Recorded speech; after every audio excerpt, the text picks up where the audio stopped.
Welcome to the Board Game Spotlight Podcast. Get ready for an entire hour of gaming goodness, brought to you by our incredible sponsors: IV Studios, Fireside Games, Van Ryder Games, Renegade Game Studios, Mythic Games, This Little Bean of Mine, Game Toppers LLC, Kick Track, Arcane Wonders, AEG, Draw Lab Entertainment, and of course, our amazing Patreon supporters. This podcast would not be possible without you.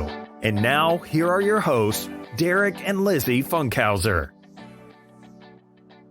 Hey everybody, welcome back to the Board Game Spotlight Podcast. I'm Derek. I'm Lizzie. I'm Ruel. And I'm James. What up, y'all? And we're back with another exciting episode to talk all things board games, tabletop, nerd culture, whatever happens. And Gen Con. That's right. This is going to be our Gen Con episode, so stick around, and we're going to talk about some really awesome games. On the Toppers, brought to you by Game Toppers LLC. Game Toppers are a portable gaming top that converts your existing table into a high-quality yet affordable gaming solution.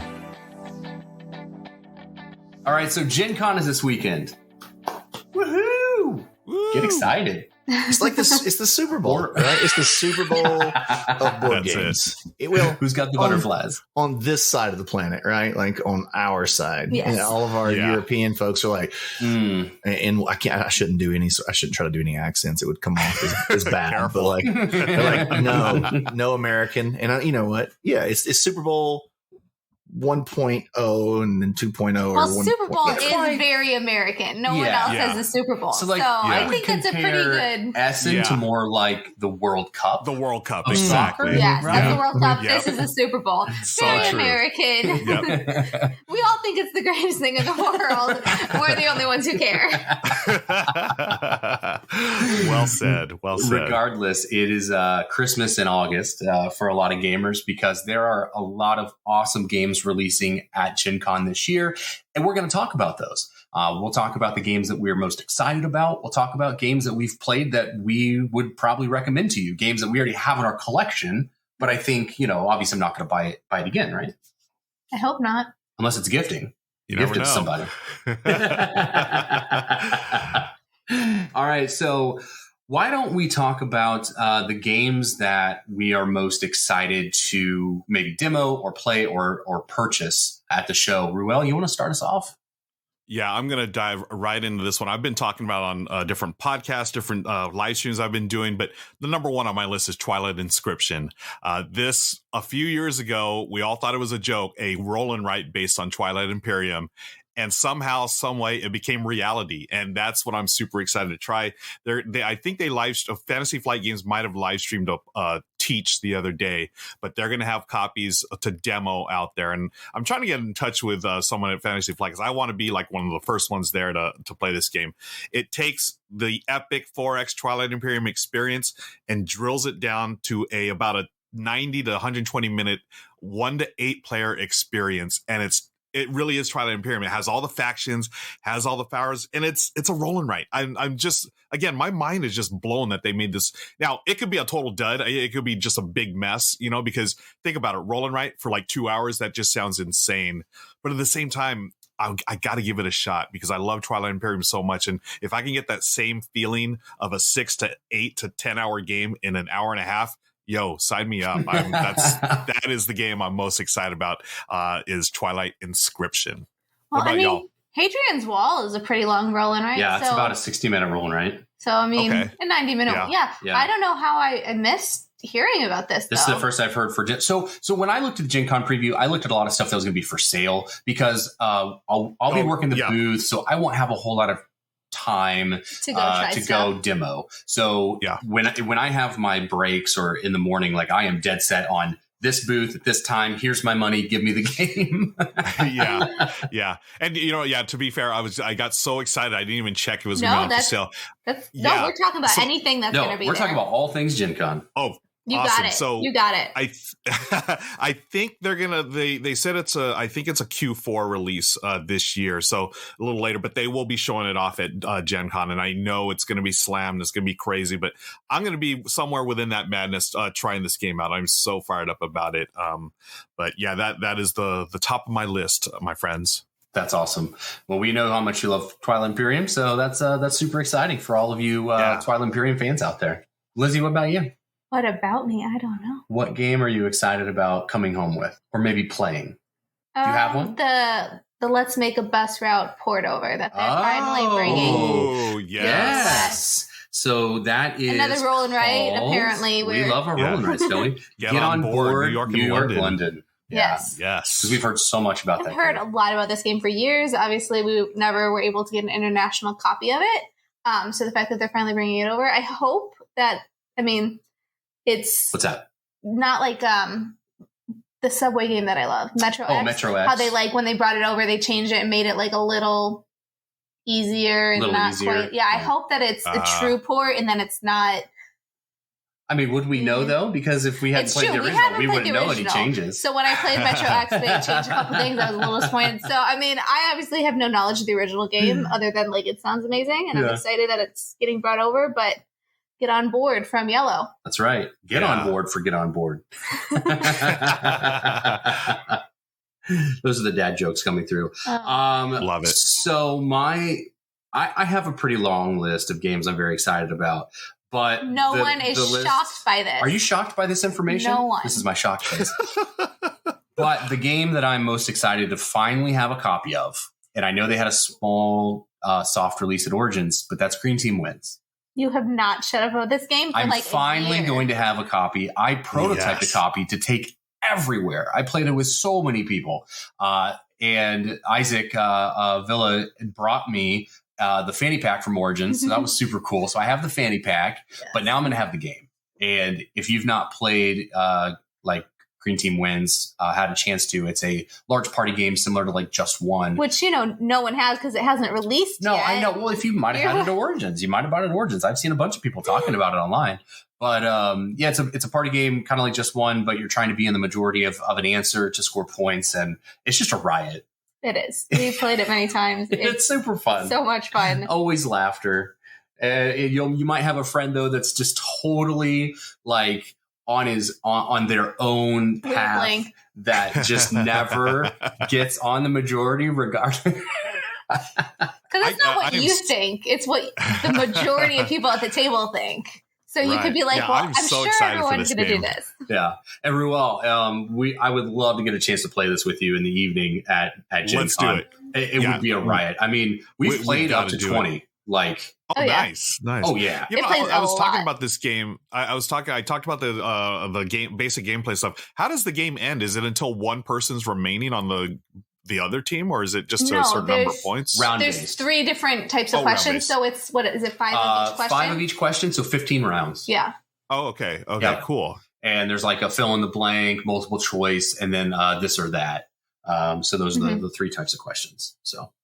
And then whoever's left on the green team, they win, right? Yeah, so you're going to score points throughout the game, and then to win the game, you have to have been on the green team in the final round. And then whoever has the most points, all the green team players, whoever has the most points of those people wins the game. Mm-hmm. Got it. Okay. So I can have 24 points, but on the last round flip to orange, I don't get to win, even though I got the most points. If you're not on the green team, you're not winning. Oh, I love it. That's so clever. So clever. It's pretty cool. When I first got to play it, it instantly gave me vibes of Trial by Trolley. When I first played that, I knew that was going to be a huge, massive hit as far as a party game goes. So I was like, wow, this is really special. That's cool. That's pretty cool. James, I know you're not going to be at Gen Con, but I know you like games. Is there anything on the list that you're intrigued with or might have played? There's one that I've been waiting for it since it was announced, and I think they thought they were going to be able to sell it at Gen Con, but apparently there's been some shipping issues. So I think it's just going to be for demo, and hopefully it'll be released soon after. It is Nightfall from Red Raven. Ryan Lockett his artwork's amazing, but typically his themes feel a little light for me, and this Nightfall is dark high fantasy goodness. So as soon as I saw the cover, I was like, ooh, that looks, and then, and then I guess it was just last week or about 10 days ago or so on BGG, he released a really thorough preview. And so it's got multiple game modes. Its main game mode is team versus team. So one set of folks are the knights, the other set of folks are the demons. And you battle and it looks very dungeon crawly. So I'm getting some Valor and Villainy vibes, like on things that we worked on, right?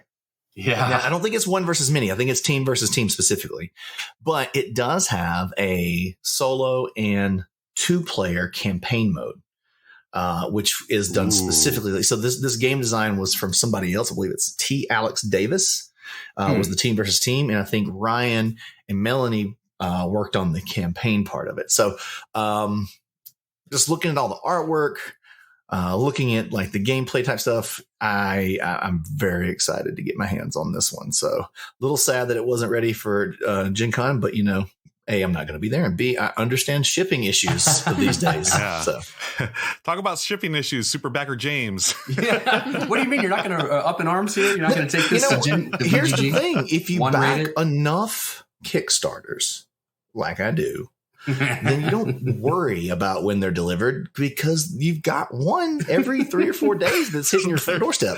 That's right. I'm only kind of joking. I think I'm approaching 1,100 backed. Wow. Oh my gosh. Wow. You really are Superbacker James. That's nice. Amazing. Okay, and I know somebody's listening right now. They're like, "Tell me this is $1, James."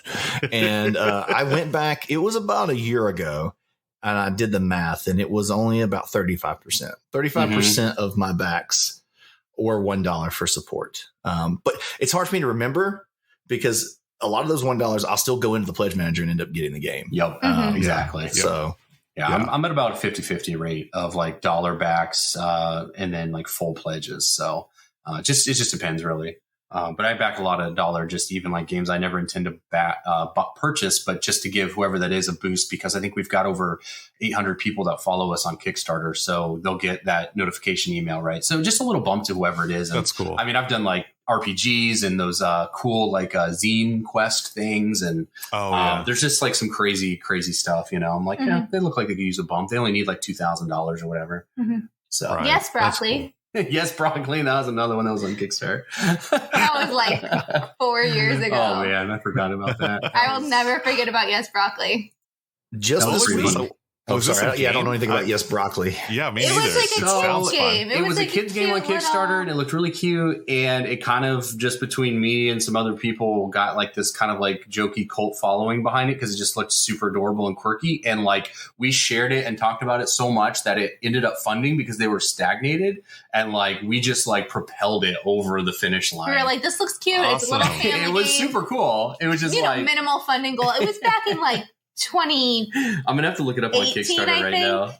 So I mean, it was like several years ago, but like Derek and a bunch of people were just like, "This game should be made. This looks too cute. The art was great." So the same thing happened when we talked about Nouvelle France. Remember that? Like they were just barely going to They were just shy of it though. And like the last like 48, 72 hours, we were like, "Guys, this game is so good." Yeah, Yes, Broccoli, they made $2,196. They needed $2,000. So they just got That's cool. Yeah. See, using your powers for good. I love it. For sure. Yeah, for sure. See, I've only got 3 pledges right now on Kickstarter that are active. Moonrakers, the Titan expansion, which is at $1.5 million. Good Crazy. job, Wild. Studios. Yeah. Wild. Yeah. Love to see it. Love to see it.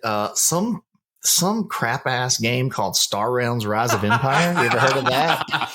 Never. I'm kidding, Never. Wise Wizard. A little over 500,000. Congrats on Nice. that. Thanks. Congrats. And then another one that I'm really excited about, Sunshine City. This is by Peter from Bluebeard Entertainment. Mm-hmm. Peter's local now, so I get to game with him every once in a while and talk to him. Sweet. Peter's such a lovely human. He's such a quirky, weird, his own, takes life on his own way. Nice. But he's always so thoughtful, right? Mm-hmm. Like he's very thoughtful about his designs and the way he approaches things. And this is a really cool design. If you guys have not heard anything about this, you should go check it out because it's a print at home game. So it's like a flip and write or a roll and write. Already backing it then. But you just print it. It's $5. It's $5. Yeah. And so like what he's going to do is he's going to keep releasing PDFs that you can just pay $5 for and get it home. Backer. So I love this stuff. It's an amazing look. It looks cute. And it's one of those like you can play 1 to 100 people all at the same time type of thing. Plays in 30 minutes.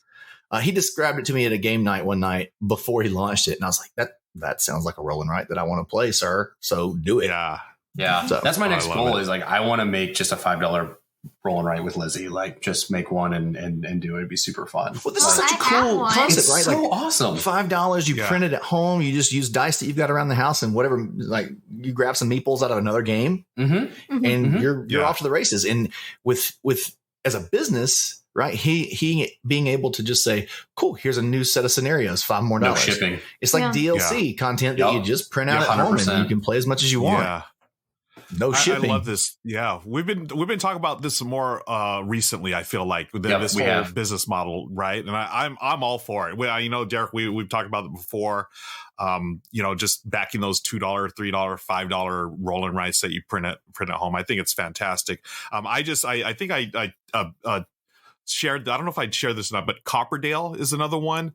It's a $4 print and play at home. But the thing is, it uses a standard deck of cards. You just use a standard deck of cards, and that it's like I think it's an engine building game. So you just it's really clever. And they wanted $1,000. They're at like $3,100 right now. It's $4 a pop, and they have a couple of days left to go. So I was instant back. I forgot how I found out about it, but I was like instant back. And Lizzie's over here rolling her eyes so hard. Because I'm laughing because all of these things that you're mentioning, he's already back. He's already found all of them. So did you get a chance? Did you get in on Aquamarine, which was another $4 print and play? Aquamarine, I did not, but who's the designer of that? Matthew Dunstan. Matthew Dunstan, yes, who has done Voyages, right? Voyages, and he did a Guild of Merchant Explorers. Guild of Merchant Explorers, yes. And, that was so good. And he actually has a new game that's releasing at Gen Con, which now we've got off on a tangent, but Next Station London from Gamewright, which I am buying. Right. It is on BGA, and we've played it, probably 15 times. It's so good. It's such a fun game. Yeah. Yeah, he had sent over a preview copy of Aquamarine. I have it's just sitting in my inbox right now. I need to print that out and play it. But yeah, Matthew Dunstan, Guild of Merchant Explorer is one of my favorite games this year. Yeah, absolutely, for sure. So, to bring that up, what else do you have that you're excited about at Gen Con, Ruel? Let me see. I was, we were talking about 25th Century games. They always, they're doing Green Team Wins. Is that correct? Yes, that's correct. Another one that one of my favorite designers of all time, the good Dr. Reiner Knizia. They've got a game called Longboard that's coming out, and any Reiner Knizia game, I'm like all in on. I love his designs. He's one of those designers that the strategy in his games comes through in the gameplay rather than having to read like a 40-page rule book. I mean, it's very low rules overhead in most of his games, and this one looks like another one. I think it's 2 to 4 players. It gives me somewhat of the vibe of like Lost Cities, where you have a hand of cards, you're going to give one up, but you're going to take a card, but then you have to give one up and your opponents can take it. This one though adds a little take that. You can take one from another opponent and give them one as well. Yep. It's a really real chill vibe. It's longboards. You're just building surfboards, on the beach and trying to, get different sets of them. I'm such a Knizia fan. So the second they announced this, like, yep, I'm going straight to 25th Century Games booth. First thing off, and I'm going to go check out a copy of that. That is Longboard. Blows me away. Like the sheer number of games that he can design is just staggering. And I mean, a lot of them are fantastic. I've played a lot of his games that I've loved, and it's just it's impressive. It really is. Like, I mean, I could go. We should probably have like a Reiner Knizia podcast. That's just me. Maybe, I don't know. We could squeeze it in between, Star Wars and golf. But Reiner Knizia, like, I mean, his, you think about the games he's done. I mean, he does. They're so good, like auction games, like Raw or High Society. Then you have the tile placement games like Samurai. Then you have he even got into deck building with Quest for El Dorado. Yep. I mean, just so many good games and so many different mechanisms. I mean, I'm a big fanboy. Dr. K. I'm all about the good doctor. That's awesome. Lizzie, do you have one? Or are we gonna? Well, actually, James. Let's go to James. Yeah. What you got? There's one that, as I was perusing the list earlier, that I hadn't heard anything about, but as good artwork does for me, it just jumped out and grabbed me, and it's called Weirdwood Manor. This is from a publisher called Grey Ridge Games. I'm not really sure. Let's take a little quick look over here on this may be their first game. So I don't see any other games. It is a cooperative 90 to 120 minute situation. It says it marries great adventure gameplay with some Euro-inspired underpinnings as you and your group of valiant companions battle to protect Weirdwood Manor and its enigmatic ruler, Lady Weirdwood, from an invading Fey monster and his clockwork scarab minions. And there's more, but it's got some cool art. Some cool looking components. The player boards look fun and, thinky. Look like there's some stuff going on there. So that would be one, like if I were going, that I would make my way over there and get a demo of and see if that tickled my fancy. Because, cooperative games I don't like gravitate toward them first, but if they're good and they're doing something cool, I'm for it, Yeah, absolutely. I hadn't heard of that one. Me neither. Yeah, the cover art looks pretty. I'm a big sucker for art, like James is. Like it pulls me in. I'm like, I see good art, and I just drawn over to at least look at it. It's not as campy, obviously, but initially I saw like it looks like kids as the main characters that are kind of on the front or young adults type of thing, and instantly I was like, "Oh, is this something like Maniac Mansion from Nintendo from like the 90s?" Which that's super campy, but this looks more like actual, a little less campy. Nice. Okay. Cool.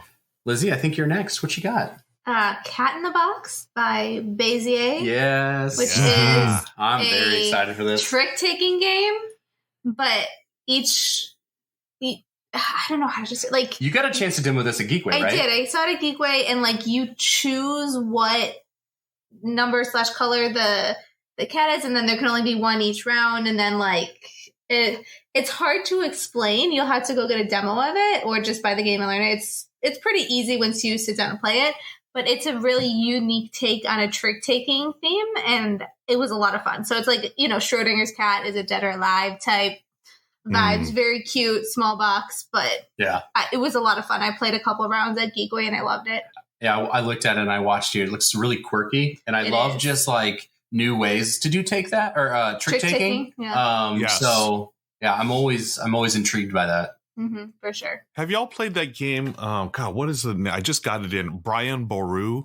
Not yet, no. From Osprey. That one really, talk about trick taking. It's trick taking and area control. I think that's just so brilliant.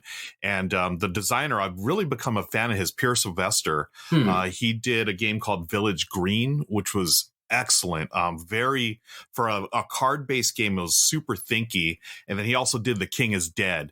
Area control The King is Dead. That's Pierre Sylvester, dude. Gosh. That is one of the best area control games I've played in years.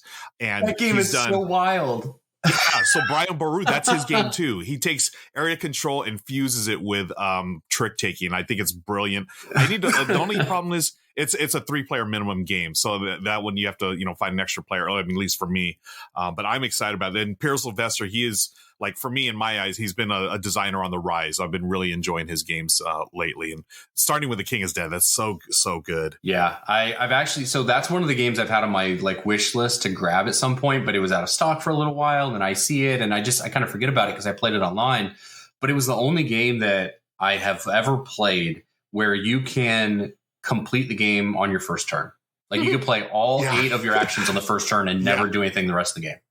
It's the weird. Now, I know I highly recommend against doing that. But you technically could do that. It's very weird the way that you sequence your actions, and it's very cool. The King is Dead is really cool. It's a 2-player. The first time I played it.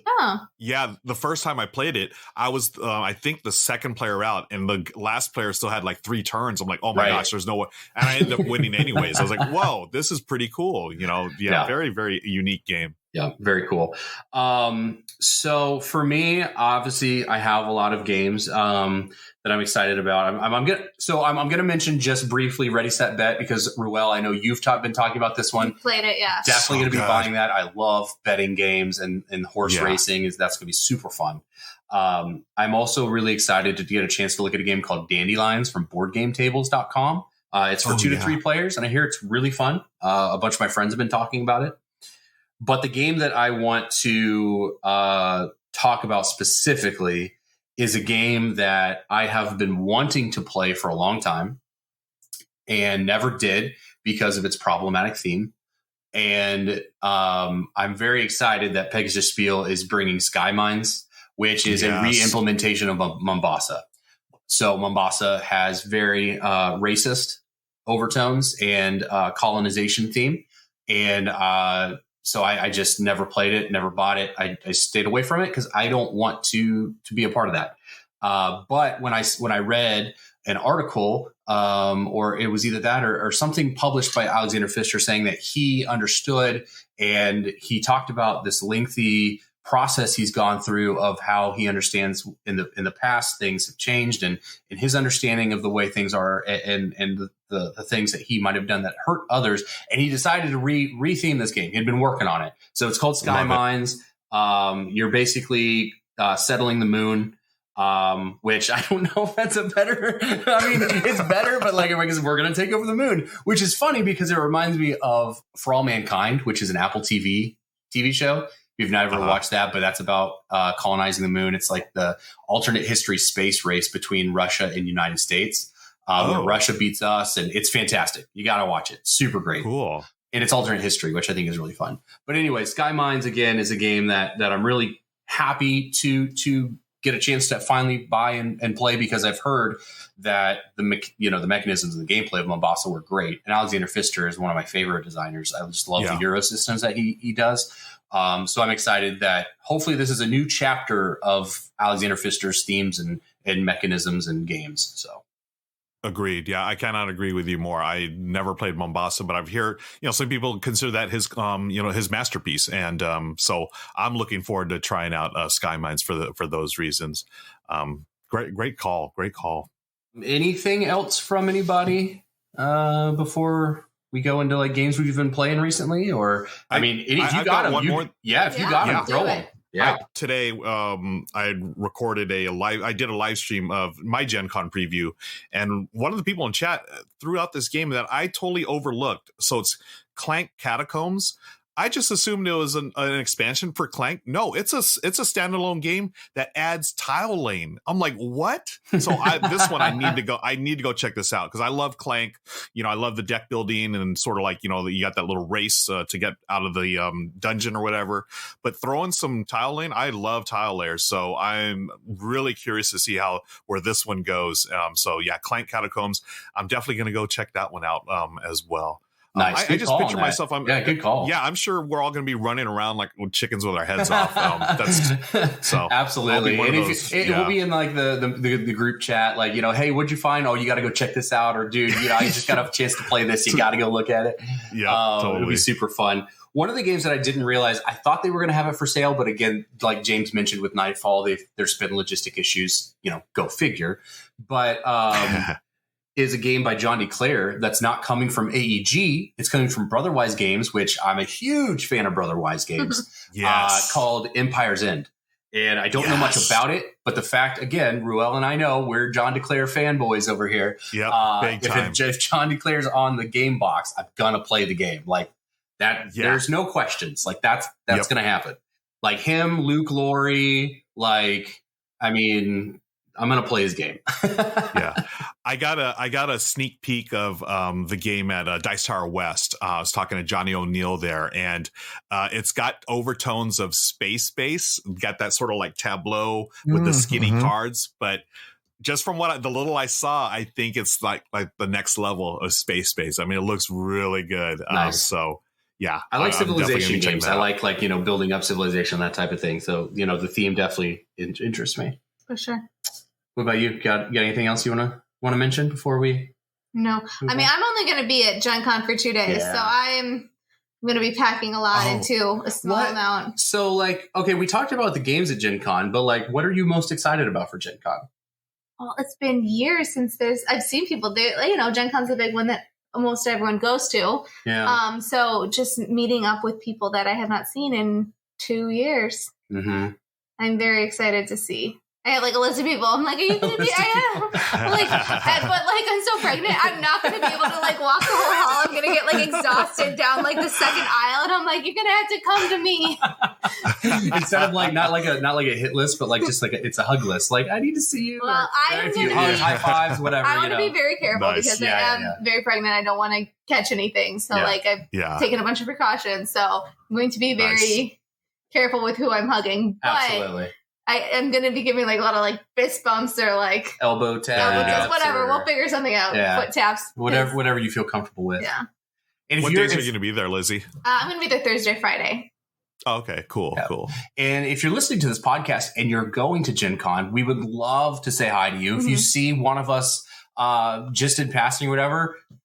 Never, you know, I mean, if I'm talking, you know, obviously probably don't interrupt, but like, come and say hi. We'd love to see you. I'll be at booth 1537, but I have a lot, I've talked to people in the past. They're like, oh, I didn't want to like come over to say hi because you look so busy. I'm like, no, come over, say hi. I'd love to meet you, especially if I know you. Derek is so friendly.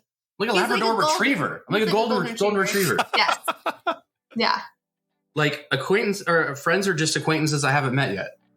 Or acquaintances are just friends I haven't met yet. There you go. Or something like that. Strangers are friends that I haven't met yet. I really botched that quote, but I have a great excuse because I've been sick. Yeah. What? Derek would botch a quote? Come on. Listen here. Classic Derek. Shocked. Oh, man. I love it. Foot and mouth. There it is. Our next segment is brought to you by KickTrack. KickTrack is a crowdfunding analytics and discovery platform. Hey everyone, welcome back to the KickTrack Spotlight. Today we're going to look at a game called Sunshine City by Bluebeard Entertainment. This is designed by Peter C. Hayward, and I am very excited for this game. And in general, I'm really excited for this entire new genre of roll and write or flip and write, whatever you want to call it. But they are PDF only printable games that you can crowdfund. You can pledge and back it on Kickstarter, and then you get the PDFs in either full color or low ink, and you can print them from home to play them. There's no shipping. Logistics is decreased significantly, and it's also way more eco-friendly to deliver things like this. And there's been a number of games that have released over the last 6 months to a year, even going back as far as Voyages, and then Aquamarine, and there's one online now called Copperdale, and this is awesome. I am absolutely in love with this concept, and we've talked about it on the podcast, so you've heard us talk about it. But I want to specifically highlight Sunshine City because I'm really excited for what it's doing, because there are 2 pledge levels. You can get the PDFs for the maps, or you can get the Infinite Generator, which is going to allow their community to make their own maps, to generate their own maps and share those out. So I think it's brilliant that he has allowed his community to get behind this and feel invested, and also use their creativity to further the project. So the game itself is going to allow you to mix and match your city districts. There are a number of different ways and combinations you can do that, right? The generator is what they're saying. It's a first of a kind software system that they've built. And of course, we've never seen anything like that in a print and play game before. So I'm really excited about that specifically as well. The gameplay looks really fun. Again, I love roll and writes, and I really love what they're doing with this game. And if this sounds something that you might be interested in, like if you want to support this new genre and like this new way forward for the future, I would love if you could take a look at Sunshine City on Kickstarter right now from Bluebeard Entertainment. And Peter, congrats for your success on this project, and I look forward to getting my own copy. Thanks for listening.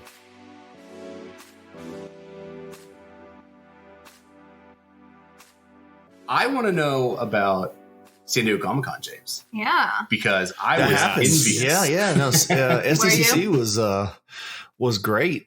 One of the things, I mean, it's not really a board game convention, right? Like it's pop culture, it's comic books, and it's cosplay and that sort of thing. And But what's been awesome is in the last 4 or 5 years since I've been able to go and experience it, Ross Thompson specifically has really poured a ton of energy into the connections that he has down there. He lives in San Diego, so he's made some friends there that work at the convention. And there's also ancillary things like WonderCon and some of the more regional things. And so Ross has worked with them and really done a great job of positively impacting the footprint that board games and RPGs are getting. And you can literally see it growing over the last 4 or 5 years. And so all that to say is, I got to do a couple panels, which was cool. So now I've got that little placard, like a good nerd with my name on it, which feels like a little feather awesome. in the hat. I did a panel and got to talk to people about creating your first board game through crowdfunding, which the room was full of people who were all nodding and crying all at the same time as I was giving some of my feedback on that. And then Tidal Blades, the RPG, was played in the RPG theater at the Omni, which was awesome. We followed up a D&D multiverse, Legends of the Multiverse, I think is what it was. So it was a really surreal weekend. I took Parker with me.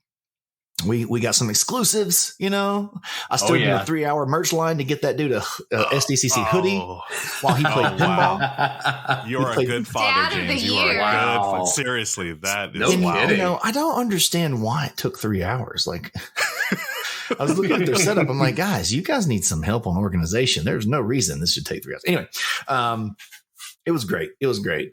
It was cool. Randomly you walk by, you see a celebrity walk by. There was a couple of NBA players that were there. Johnny Stanton, who's a fullback for the Cleveland Browns, played my RPG because apparently he's a big Warhammer Magic the Gathering RPG nerd. So he live streams on his Twitch channel and does a bunch of mini painting if you ever want to go see. It's just funny to see a big jock who looks like your standard frat boy meathead, walking around, and you're like, and you throw out some nerd stuff and he's like, he's on it. You're like, oh, okay. All right. One of us. Well played. I think the other big thing is obviously just the RPG section, the RPG, the momentum that RPGs have. D&D with the movie trailer, they had a really awesome activation. So the thing that's really cool, if you've never been to San Diego, obviously the con's actually pretty small. Gen Con's floor space is, I didn't get a measuring tape out. I'm pretty sure it's bigger when Gen Con was at its fullest, but they have all these activations that are outside of the con in the downtown area. And so like D&D, they converted an entire restaurant into a tavern.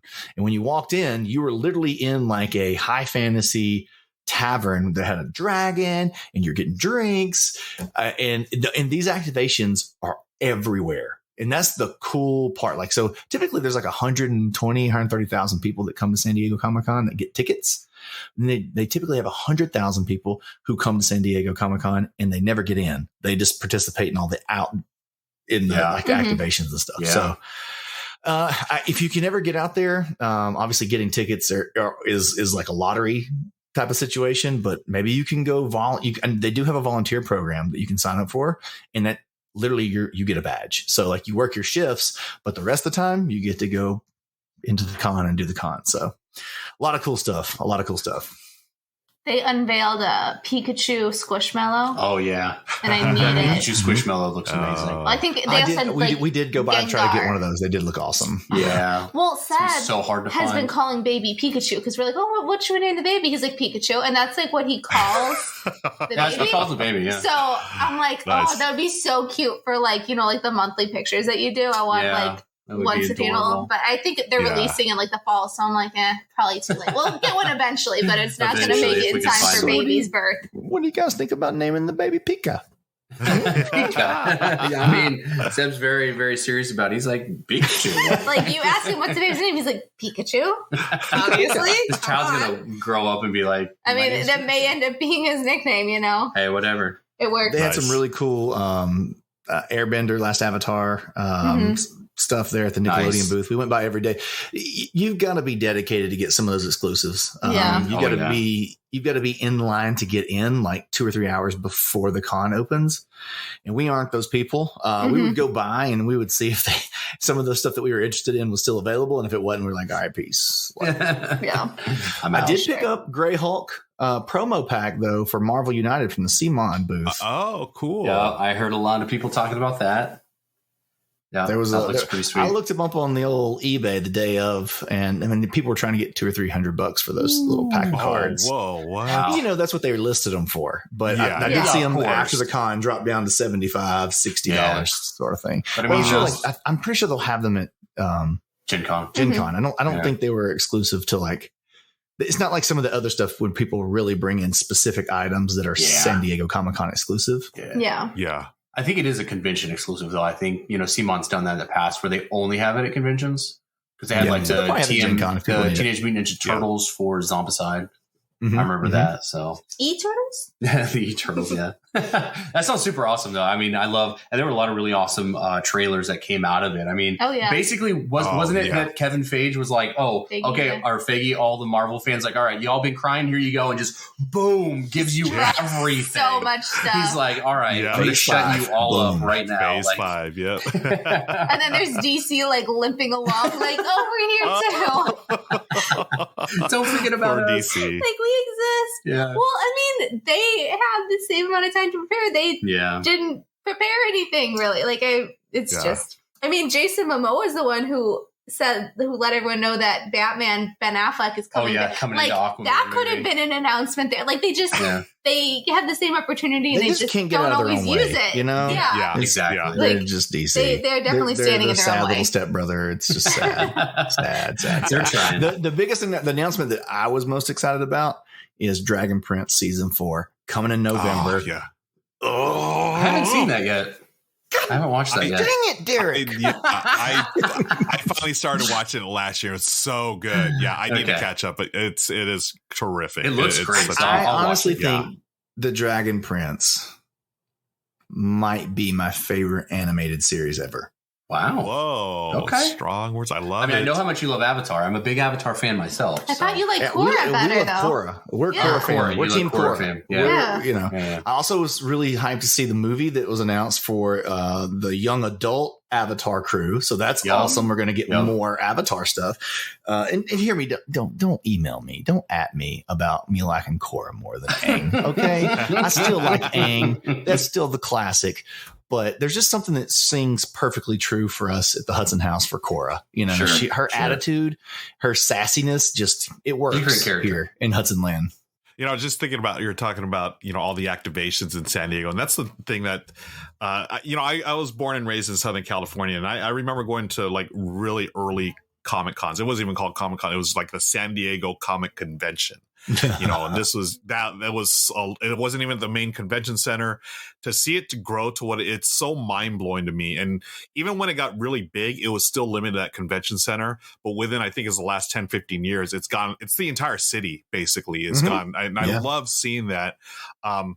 So to tie this back into Gen Con, are there things like that y'all know of near India near the convention center that are going to be happening like that, activations or, events or whatever?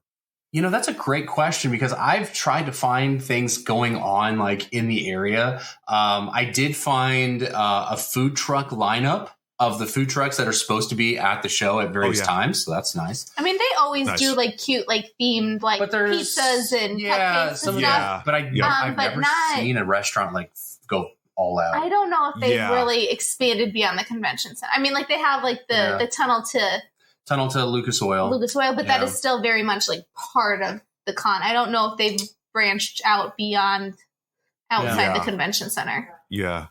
There's a lot of companies will do some themed parties. They're not obviously this isn't the same thing as what we just saw at San Diego, but like I know Ivan Van Norman is doing one called the Shadow Show, Pandemonium Shadow Show. Cool.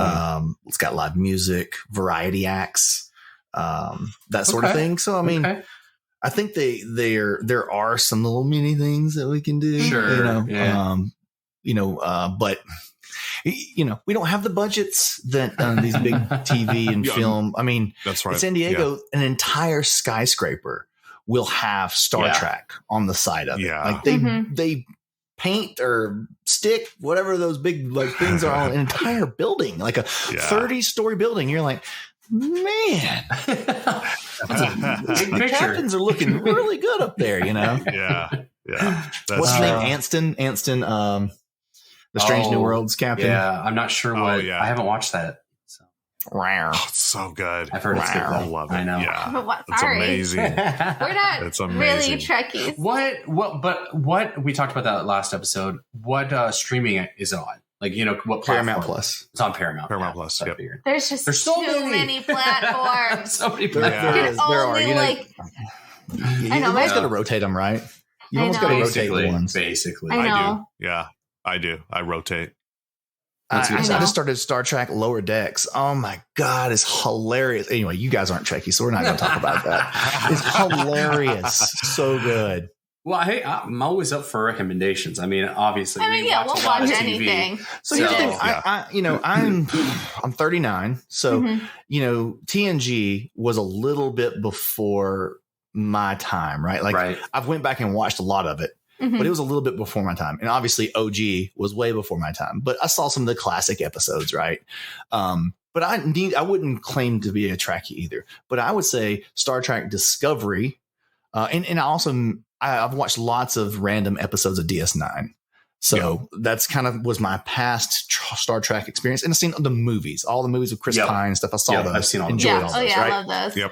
Yep. But I went deep into the hole with Star Trek Discovery because Sonequa, I always mess her name up. Sonequa Green. Yeah, Green. Yeah. Miles Green. She's got a 3-part name. She's amazing. She was amazing on The Walking Dead. Yes. I saw her walk past me at the red carpet when I got to go to that red carpet once. And I was like, hey. And she went to Alabama. So I can yell Roll Tide and she'll roll tide you. She'll roll tide you back. And so Discovery's amazing. And then Strange New Worlds after season 2 splits off from Discovery. Like all of those characters are in season 2 and you're like, they're interacting and then plot things happen and it splits off into its own show. And Strange New Worlds is like, and the reason you hear Star Trek fans raving about it is it's the same framework as Star Trek OG, like the original series, right? So it's just got all those like throwbacks and a lot of the characters like Uhura, Nichelle, R.I.P. She passed away today, actually. Yeah. Wow. And so like she's the lady who plays her in the show is like she's an ensign. So she's like, it's just cool to see all the stuff. Spock and everybody coming up. So anyway, even if you aren't a past Trekkie, this is some high quality TV. We should give it a shot. We talked about this before. Yeah, James is totally right, and it really does capture the OG, the spirit of the OG, the original Trek, the spirit of it, but does in a way for modern times. Better special effects, better storytelling, frankly. But it does capture a lot of those themes of they're trying to go discover new worlds, go to places where no one's been before, and Strange New Worlds. That's the name of the show. And I didn't know this. I don't. Maybe it's because of my I just laid out my history of Star Trek, right? I just assumed, and maybe I've assumed this about all space media. Okay, I just assumed we're in lots of different galaxies. Okay, we're in all these places, and so there's a thing that happens in Discovery where I don't want to spoil it if everybody gets around to watching it. But they're like, we're the first people to ever travel outside of our galaxy. I literally paused the show and I was like, what? And I start like Googling stuff on the couch and I'm like, oh my God, all of Star Trek, Deep Space Nine, all this stuff is all within the Milky Way galaxy. All these aliens, all these other life forms are all are supposed to be just here. And then I was like, so is that why when Star Wars rolls down in a galaxy far, far away, they're just saying, this just isn't the Milky Way galaxy. This is a different galaxy. Yeah. Right? I mean, think about, did y'all get caught up in the James Webb Telescope stuff? I mean, that was just incredible. Yes. You see those images, like, just mind-blowing. Did you see that the image they released today of the sun? No. No. Oh, straight to Google. Just detail that we've never seen of a star. Right? It's like, incredible. This is the most detailed shot. So I can't wait to see it. But yes, like we can't comprehend. I love the whole thing about like we picked out that little dark tiny square. You know, we're going to point the Hubble at it for 4 years, and then there's 10,000 galaxies in that tiny square. Just mind blowing. We don't have a clue. We don't have a clue. No, we really don't. It's pretty incredible. It's pretty cool. Yeah. It's incredible. That So picture sounds amazing. Grew up watching like Star Trek, and I know this is not the same thing, but Galaxy Quest is what was like came out when I was young, and that's like a parody of Star Trek. So that's really like my Galaxy Quest. Like Graftar's hammer. I do enjoy Galaxy Quest. It was pretty funny. That's such a good movie. But it's such a great parody of Star Trek that it almost feels like it is, even though it's not. Right. Like it's so well done. Yeah, it was hilarious. I love that movie. All right, one last thing while we're off topic, and then I'm sure we probably should talk a little bit about board games. Or not. We haven't mentioned them. We had a lot of downloads last episode, by the way. So, I mean, just whatever. I have an update on that, too. So, we'll have to circle back it's this board game spotlight variety show. You know, you don't know what the hell you're going to get. It's a mixed bag. Hey, James, you know, and then I have me come in here and talk, and I'm just like, what you got? All right, so this is really off course, but it's called, I found this website. I'm not even really sure how I found it.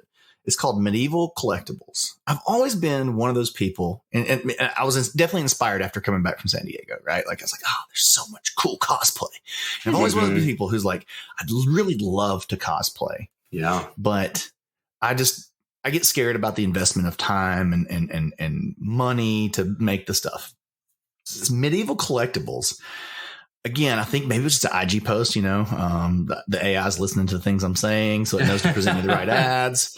And I was like, a lot of these sites that I've seen are like either the stuff is like crazy expensive, like $5,000 to have this thing made for you, or it looks like straight up like the Halloween Spirit store, whatever those stores are called, where it's like $35 and it's all in a bag, it's all plastic. So I ended up going, I was like, I'll look at it, whatever. And it's not cheap, but it's also not like crazy. And so I ordered some of my first pieces to start putting together like a pirate situation or like medieval. Like, so if the Ren Fair's around, you know, I could throw some stuff on and go show up and not just be in my, you know, very polo. Cool. I've really wanted to go to a Ren Fair. It'd be so much fun. I've never been. There's we really need to go. Renaissance Fair. I grew up going to it. I dressed up. I was little. I was like 7 or 8, and my sisters, like my mom made my sister's dresses, and then we like found like a little pink one to like buy for me. We put like the flower crowns on, and that's awesome. Lizzie, what's your favorite thing to do at the Ren Fair that you remember? Oh man, like I mean, like I was less than 10 when I went, so it's been a long time. But like, they did like stage shows. I remember they had like hair braiding, like that was really cool when I was little. They did this like really like intricate, like crazy braid. There was like some art stuff. Watching the people do chainmail was very cool. Yes. Like just like the skills that people picked up from that time, and then they're like showing it off. They're so adept at it. Is that the right word? They're so just skilled. It's like normal for them, and you're like, this still exists. People can still do this, like, right? Well, I follow somebody on TikTok who does like metallurgy, who's still doing, you know, creating like. I love watching blacksmiths. Yes, like they have that kind of stuff, and like they sell it. It was definitely a great experience. We should definitely go back. Cool. Bristol Renaissance, they do it every summer up. It's like on the Illinois-Wisconsin border. I'm not sure what state it's in. Well, we're going to have to go to that Ren Fair. I was supposed to go this year, but I just could never get hooked up with, like, I was trying to go with some other folks that I've made friends with here in LA. Yeah. Jack and Hannah from Inside the Box actually was trying to go with them. And it's you know what? It's hard to coordinate with people who live in LA to find a weekend to do something together. In the 2 previous years, obviously it was canceled because of COVID. So while I've been out here, like I've been interested, and there's multiple ones out here, but I still have to go. So this Medieval Collectibles? California, the first time we had friends that there was a Renaissance Fair that they would go out and go to. And I almost did one weekend. Is it close, Derek? Is it close to y'all? It's 2 hours from us. They have a huge storefront. You can just go. It's 2 hours from Indianapolis as well. So if you came, don't take your credit card with you. Just go from Gen Con, we'd make a little Gen Con trip and, it'd be a day trip down there from Indianapolis. So it's a 2 hour drive. Wow. Which is just a regular drive for people in LA. So, but you're actually moving. But you're actually going somewhere. You're actually going 100 and so miles. Actually making distance. Yeah. What update did you have, Lizzie? You said you had something about the podcast about Mr. Rogers and Canadians and whether or not. Yes. That was what we had talked about last Lizzie time. Had a great so I asked people, because we're friends with quite a few Canadians and international people, and I said, Canadians, did you grow up watching Mr. Rogers? And it was overwhelmingly yes. So they grew up watching him. There was a couple who were like they were a little older. They were like, I know who he is. I didn't really watch him. But a lot of people were like, oh yeah, I grew up watching him. And then they named other shows that they watched alongside. And so their lineup was very different from what I grew up watching on PBS. But they did have Mr. Rogers. They were very familiar with him. And they were like, oh yeah, we love Mr. Rogers. So it does work, James. It does work. You did it. You are validated. So interesting. Yeah. Blue check. Mr. Rodney. Listen, I'm used to this. Okay, when I make claims, they're right. That's awesome. No, it was interesting to see, Lizzie. I was following that thread about the people who were like, I know who Mr. Rogers is, but our Mr. Rogers was this person, and I was like, oh, this is awesome. That even if I don't know who came first, but I'm going to assume because I'm American that Mr. Rogers came first and inspired them.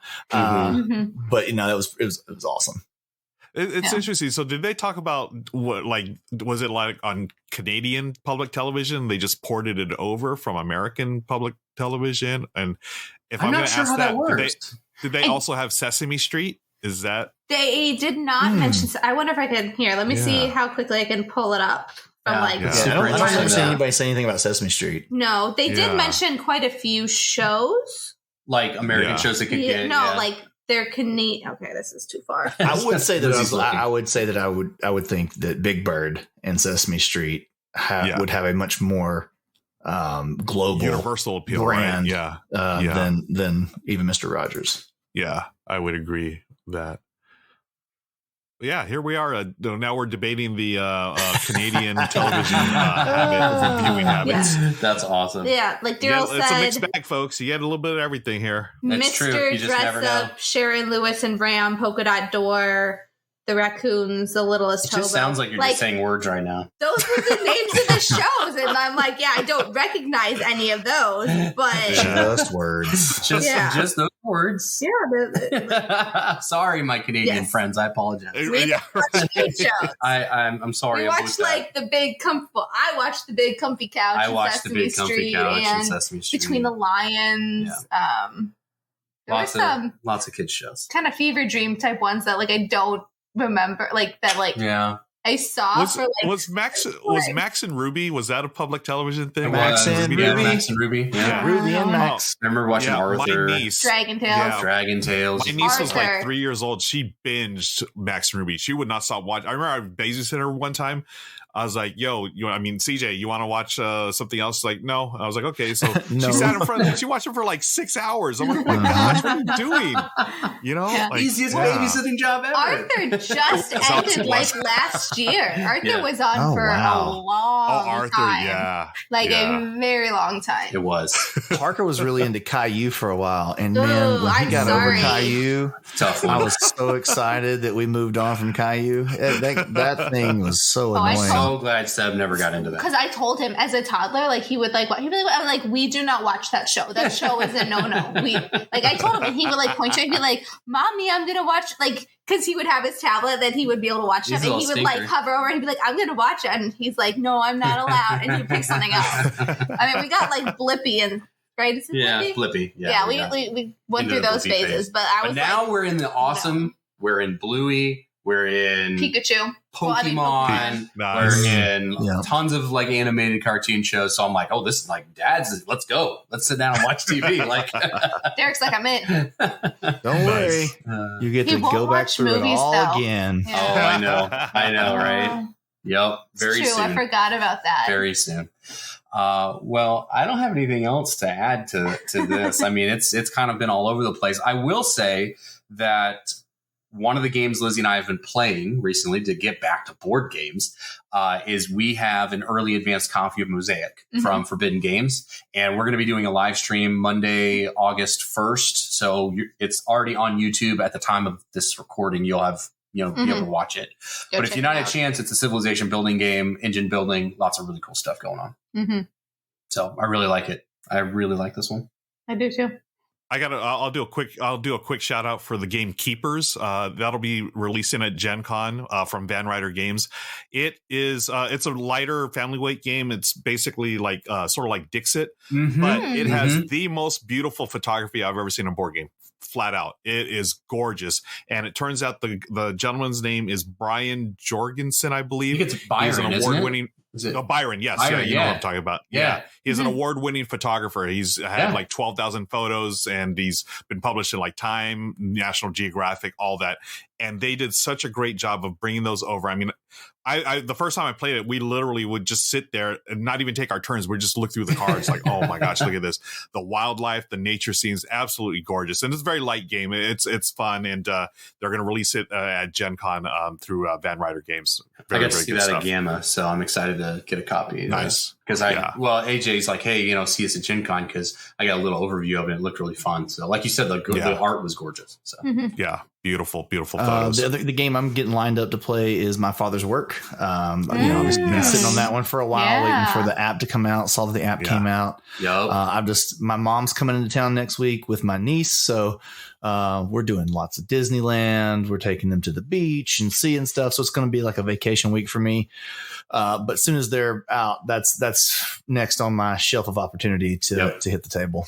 Yeah, did they release the app for Android too? I know they did the iOS. They did. Okay, yeah, cool. I think it's all out now. Yeah, so sweet. It looks great. Yeah, been waiting. It's funny. I was reading reviews earlier. In perfect BGG fashion, there's somebody who gives it a 2, talks about how horrible it is and how it's too simple, and just complaining about everything, and then the person below 9.8 and the person above 9.5.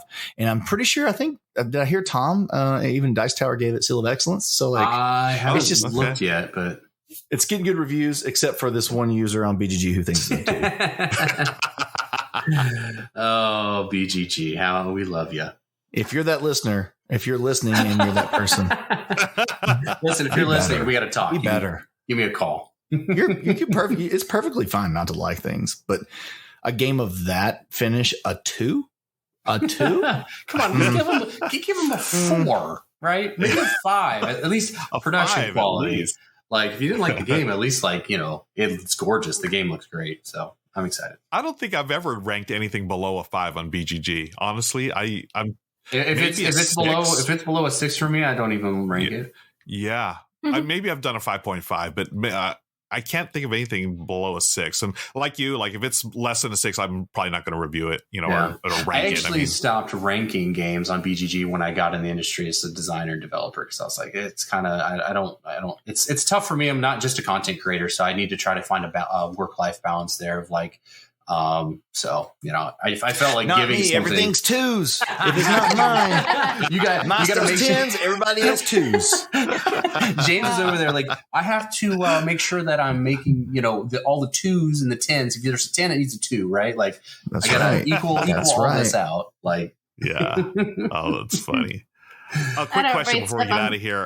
A Gen Con question. Do you bring games to Gen Con? Because I'm just bringing my little quiver, the small one, the Bolt, just basically for the flight out and the flight back. I have some solo card games, but do you bring it? Because I'm not going to backpack games to go there. Derek cannot help himself. He will bring games and he will play basically none of them. No, that's not true. Maybe 1 or 2.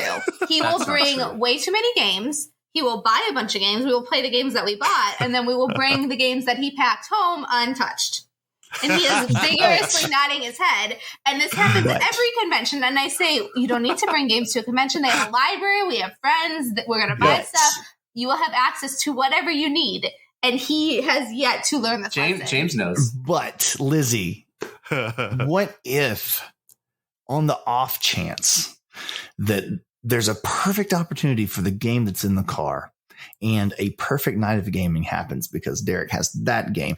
It is the reason we all keep so many of these damn board games in our collection and we can't get rid of them because we're like, no, I'm going to keep that one because in case 7 people show up to play and they don't want to play a party game, but they want to play this, then I've got this one game that's perfect for that. Do I have that game for you? See, but like the thing is, if Derek was like an efficient packer, it would be fine. Okay, that's fair. Derek is the worst packer I have ever seen. He has no spatial awareness. Classic Derek. And like we have moved It's funny because I'm really good at like polyomino games. No. Are you? I am. No. She is good at polyomino games. No. She will pack the car like we're moving across the country and then I will repack it at the first hotel stop because I'm like, this is so terrible. So Lizzie, are you saying that if y'all sat down and played Patchwork, you would destroy Derek? Is that what you're saying? Probably. I'm sure. Well, I think there's a challenge there. There's a challenge in there somewhere.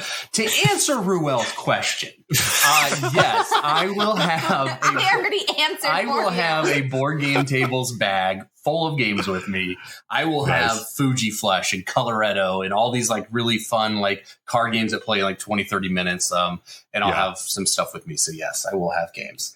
And everything Lizzie said is true. The backers. I have a quick question for the backers. Obviously, they can't answer me right now, but I'm going to ask the questions so they can come into the spotlight or wherever comments happen for the podcast. Yeah, I am seriously thinking about DMing and running a Tidal Blades RPG campaign.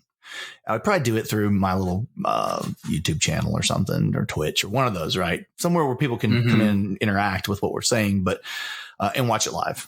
Does that sound like something people would be interested in watching? I don't know. I'm probably going to do it just because I just want to, since it's my game that we made. And I just want to do it. And I've never DM'd for anybody except the kids. So, right. Like I'm a little nervous about trying to like, I know we're not supposed to, and all the little posts on Twitter that are like really uplifting, like you're not Matt Mercer, you don't have to try to be. But that's who you feel like you instantly go like, well, I need to be able to do really cool voice acting as a DM, So anyway, I'd love to hear feedback if people are interested in. There you go. That's something they might watch. Yeah. Tidal Blades RPG. Okay. There you go. Real, by the way, that might have something to do with that comment of what I wanted to talk to you about. Yeah, I need some players. We have a thread on Facebook. We will be continuing this conversation. Yes, fantastic. I love hearing that. Well, I don't have anything else to add to this episode. I think this has been fun. This has been awesome. I hope that everybody has a great time listening. And you just never know what's going to come up, right? I mean, it really is just a shot in the dark. Well, we could try like, an agenda or something, but then typically we would just ignore that and start talking about other things. So. Yeah. So the agenda, the rabbit trail, right? Yeah. Like the first rabbit trail off that agenda, and it's just, we'll never get back on track. It's probably severely increased with my presence, so that's my bad. No, but you know what? Though? It's okay. Like it's fun. We're having a great time. There's a lot of good conversation, and ultimately, there's a lot of really good vibes and energy. I don't think it's increased. So. I just think it has become not all Star Wars tangents. Yeah, Rue and I, we definitely get pretty heavy Star Wars. Yeah, see, James has helped in that aspect. By the way, me and Parker are watching Star Wars Resistance right now. We're on the second season, and that's pretty dope too. Yeah, very nice. There you go. Oh yeah, there you go. I was gonna say like these type of conversations. I mean, it's not. It's it's like being at a board game table with your friends. Yeah, you're gonna play the game. But then you're gonna end up talking about what are you watching right now? What's and that's just part of it. That's what I love about this podcast. When I go to my board game night, typically I just expect we're going to have like 30 minutes of chat before we start playing.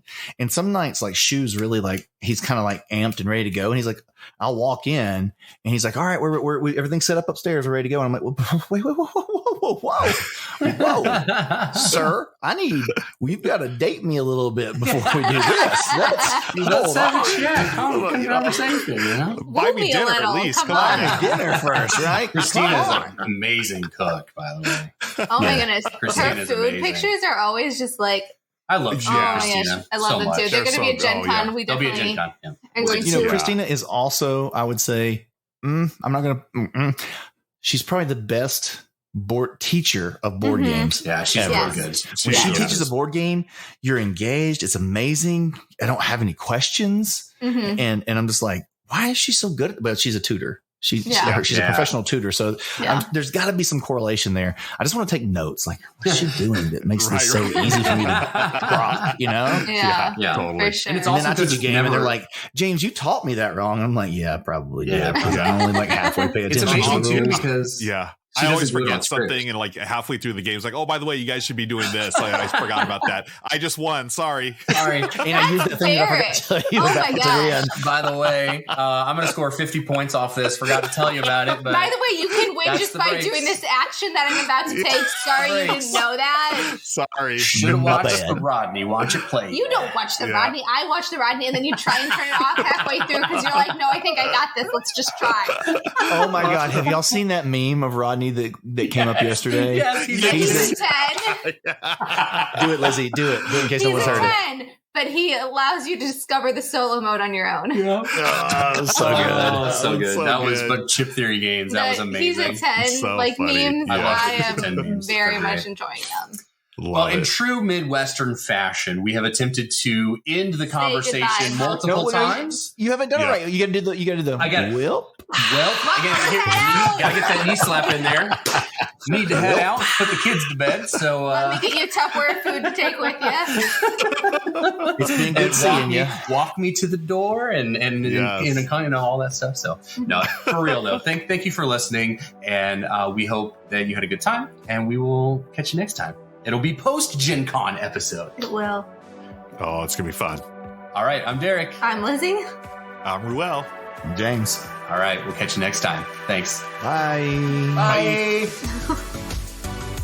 And that's it for this week's podcast. Thanks again to our amazing sponsors and our wonderful Patreon supporters. We'll see you next time on the Board Game Spotlight Podcast.